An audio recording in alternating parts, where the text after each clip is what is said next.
ঝুঁকি নিয়ে অনেকে উঠছেন ট্রেনের ছাদে, কেউ দাঁড়িয়েছেন ইঞ্জিনের পাশে, আবার অনেকে ঝুলছেন দরজায়। বিশ্ব ইজতেমা শেষে বাড়ি যাওয়ার তাড়াহুড়োর এই চিত্র টঙ্গী রেল স্টেশনের।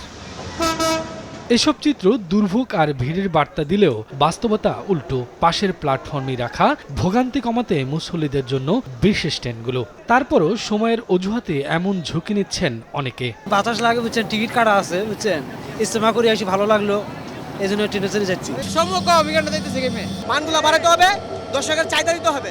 ৫৮তম বিশ্ব ইজতেমা ২ ধাপের ৩ পর্বে হওয়ায় এবছর যাত্রা ছিল তুলনামূলক কম ভিড়।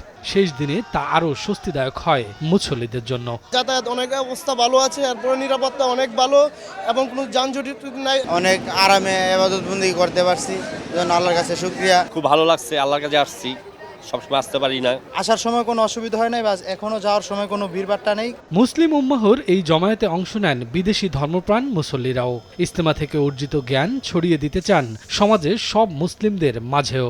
ঢাকা ফার্স্ট টাইম দোয়া চেয়েছে বড় ভাই গ্রাম থেকে যারা বিদেশে ছিল, তারা ফোন দিছিল, তা আপনার লগে দোয়া করানোর লাগিয়া তারার লাগেও দোয়া করলাম। বিভাজনটা চলতেছে, দুই পক্ষের মধ্যে সংঘর্ষ আবিজাবি, এগুলা যাতে আল্লাহ তাআলা সমাধান করে দেয়। সকলে মিলে দোয়া করেছি আল্লাহ তাআলার কাছে, যাতে এই উম্মতের মধ্যে যে ভেদাভেদ আছে এটা যাতে আমরা নিরসন করতে পারি।